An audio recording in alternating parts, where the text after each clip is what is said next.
Hello and welcome to your tutorial for week number 2. Just here to give you a couple extra tips to help you be successful on the assignments in week number 2. As always, make sure you please read the directions carefully, but this is just an extra bit of help to help break down what the assignment's really looking for, and it's just some tips for the whole course.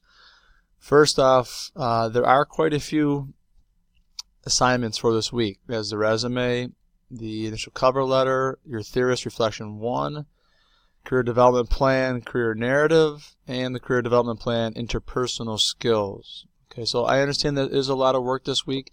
The work will ebb and flow throughout the session, so don't let the workload here in week number 2 get you down, because it does go up and down, and some weeks will be have less work to have to be done. So don't let week number 2 get you down. So another good thing is, for the first 2 assignments, the resume and the cover letter, you are creating a document that will be edited throughout the course. And so the following weeks, when you have to resubmit the resume, you'll have to make some corrections on it. So let's take a look at the resume and the cover letter.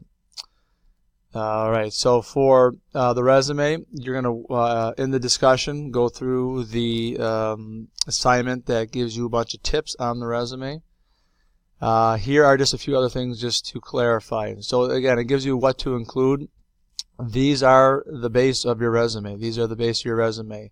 After you look at some resume examples, make sure you've included information in each of these sections. Sometimes you got to think. I mean, some people may not have specific volunteer and extracurricular experience, but if you think about it, there are items that you've done you probably could fit in there and slide in there in Word in a way to fit on those categories, just to help you stand out. Some folks try to spice up their resumes, let them look fancy with different fonts. Not needed. Not needed. Use the basic fonts. Times Roman usually is a pretty good one.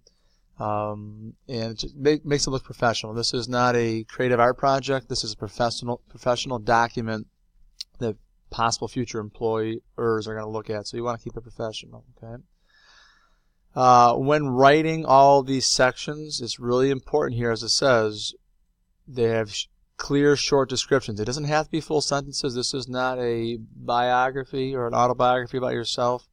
It is just highlighting the points, and you want to jam as much in those 1 to 2 pages. So full sentences are not needed. Short descriptions are fine, as long as you kind of maintain that format throughout.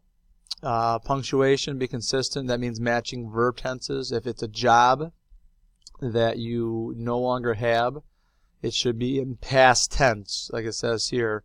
Developed, if that's something you used to do. If you're not doing that job anymore.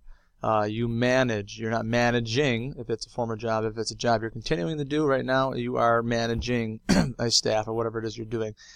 So that's an important thing, and an item we see missed quite often on resumes. So as long as you go through and fill these items in using the correct writing style, make it look professional, you're going to have a good base that I can critique and you can give back to me as we work throughout the session.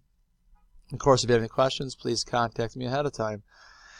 The cover letter, not as many specific details. Bottom line is, it's just a narrative trying to tell an employer really why you want that job and why you are qualified for it. There are many other little particulars, so as you read the articles to help you out, you'll pick out the other particulars.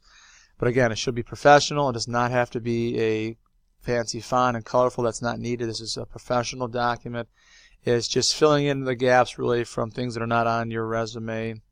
And as in your resume, you have an objective or a summary statement. That's just why you want the job, 1 to 2 sentences.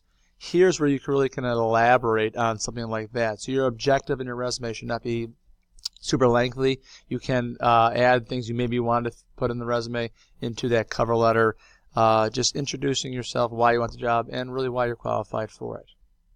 Again, if you have any questions, please let me know.